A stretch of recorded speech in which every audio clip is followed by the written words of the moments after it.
Ciao ragazzi, oggi voglio raccontarvi una bella storia di campagna che è nata qui tra queste mura, le mura di Corte Palazzina ad Asparetto di Cerea, nella pianura veronese. Ed è la storia di Filippo e della moglie Paola. Filippo che da sempre fa l'agricoltore ed allevatore, ma insieme a Paola hanno intrapreso un cammino di profonda trasformazione che li ha fatti mettere in gioco profondamente, sia a livello professionale che personale, per costruire un sogno che adesso stanno giorno dopo giorno concretizzando e portando avanti. Ma partiamo dalle origini, dalle radici, o meglio, dal caminetto. Qua siamo a casa mia. Questo luogo qua, questa casa qua, è dove proprio io sono nato. E questa cucina? E questa cucina è una cucina dove io qua sono nato, cresciuto e vissuto. Una volta qua si faceva proprio i salami fatti in casa. Fate quel camino lì. Il camino, vedo qua, il camino, qua una volta si metteva su una bella gradella con tutte le salamelle, con tutte le panzette, le salamelle appena fatte, e qua adesso ora si metteva tutti i vari salami appena fatti. È nata qui la tua passione per il sapore di questa terra? Sì, certo, qua diciamo che ho tanti ricordi e tante passioni. Qui è nato proprio la voglia di fare e la voglia di imparare. Che è rimasta dentro? Certo, questo senz'altro, questo rimane dentro e rimarrà per sempre. Ho conosciuto Filippo diversi anni fa in un'occasione ben precisa. Stavo cercando qualcuno che producesse le stortine veronesi.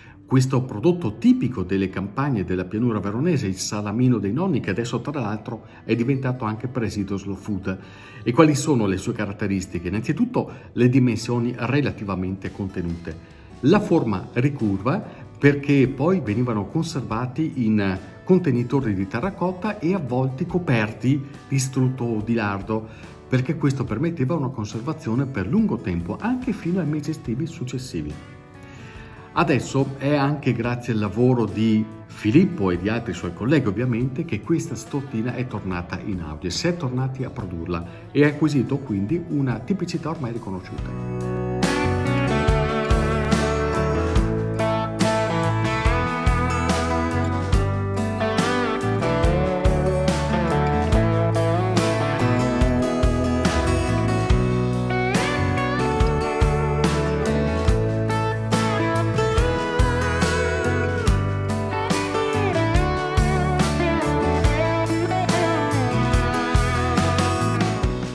Ma torniamo alla loro storia.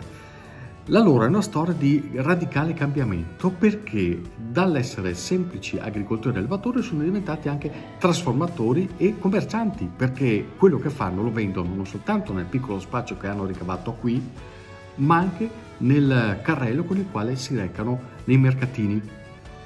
E anche se sembra una sciocchezza, in realtà tutto il lavoro che c'è dietro è veramente la parte più dura, più difficile, la parte che li ha messi veramente alla prova. Questo lavoro qua è iniziato quasi per scherzo, perché si voleva fare qualcosa di nuovo, si voleva intraprendere una strada che era legata sempre o comunque al discorso della terra, un valore aggiunto a questo lavoro che stiamo facendo e portare avanti tutte queste tradizioni che oggigiorno piano piano stanno scomparendo.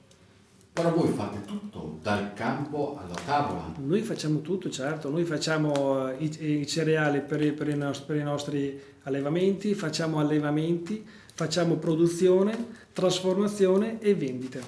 Cioè il discorso della filiera corta, allevamento, produzione e vendita. Perché ci credi? Perché ci credo? Bella domanda questa. Perché credo ancora nei veri valori che mi ha insegnato i miei genitori e nei veri valori che oggigiorno stiamo vivendo, cioè nel mangiare sano, nel mangiare genuino, e vorrei insegnarlo anche a mio figlio. Insomma, tu sei la food manager. Dai, diciamo così, food manager, mi sta bene, dai. Sì, è anche un termine simpatico. Ma è un ruolo che ti sei ritagliata o inventata? Allora, guarda, secondo me non lo ritagli, un pochino te lo senti dentro e dopo con la passione del tuo lavoro ti esce. E da dove arriva questa passione? Le passioni di solito le coltivi già da piccolina. Io avevo la mia mamma che gli piaceva molto cucinare e mi ha tramandato questa passione che poi qua ho potuto allargare. E questa è la stagione del bollito. Sì Stefano, questo qua è proprio la stagione giusta, il periodo giusto per il bollito. Copertina, la lingua salmistrata, tutte quelle carni che si sposano benissimo con la nostra pearà, il cotechino fatto con tutte comunque materie prime animali dei nostri allevamenti. Questo è importante per voi. Molto, molto importante Stefano, questa qua diciamo è la parte forte nostra, perché sappiamo dove vivono innanzitutto, cosa gli diamo da mangiare, l'amore che noi dedichiamo agli animali, sappiamo, li vediamo crescere e poi macellare ovviamente. Quando venni qui per la prima volta, l'azienda non era certamente questa. C'era la stalla, c'era il porcile, c'era una piccolissima sala di trasformazione, vi parlo di almeno una quindicina di anni fa. Poi però per rimanere competitivi sul mercato o forse anche per sopravvivere occorre diversificare, occorre ampliarsi, quindi sono arrivate la sala di trasformazione più ingrandita, sono arrivati i mercatini e ultima tappa è arrivata anche la cucina.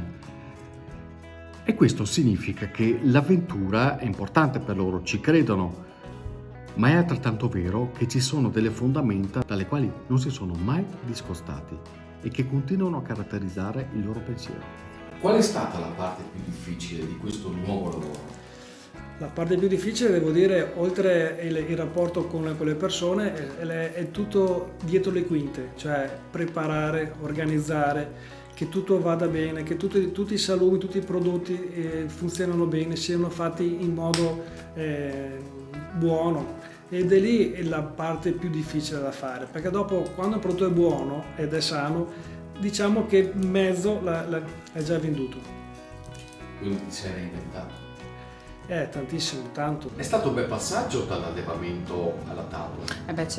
Certo Stefano, l'allevamento, vedi crescere questi animali, poi lavori la carne, passi anche alla parte gastronomica, la parte quella pronta per il cliente, va a casa in 2 minuti con la busta, che parlavamo appunto del bollito, metti in acqua bollente 2 minuti e il bollito, apri la busta, è pronto, pearà compresa.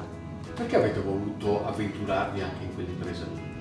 Perché le persone ce lo richiedono e perché secondo anche la mia vita personale, quando tu trovi un piatto genuino, pronto da rigenerare in pochi minuti, sei già a metà della tua giornata e del tuo lavoro, diciamo come casalinga.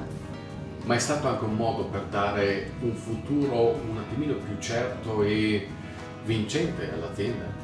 Certo Stefano, si parte, noi abbiamo sempre fatto un passo alla volta, non cose strafare dall'inizio, siamo partiti con le carni fresche, lavorate, gli insaccati, tutto quello che riusciamo a produrre e poi siamo passati al lato quello gastronomico. Dai un valore di più alla tua azienda, dai un valore di più al tuo prodotto, alla tua materia prima. Se non vi foste inventati questo nuovo sbocco, che cosa sarebbe stato della vostra azienda secondo te, Paola? Ma guarda Stefano, sì, ci sta l'allevamento, ci stanno le bestiole, ci sta tutto, però se non ti allarghi, se non vedi un orizzonte diverso anche a livello economico, ci saremmo fermati lì, più di tanto non riesci a fare. È stato un integrare la nostra attività anche a livello che siamo arrivati di lavoro adesso. Com'è seguire quell'uomo là al tuo fianco?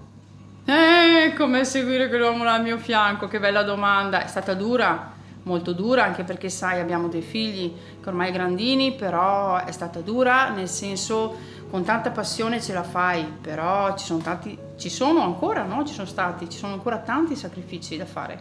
Cosa sogni ancora per il tuo futuro? Cosa vedi per il vostro futuro?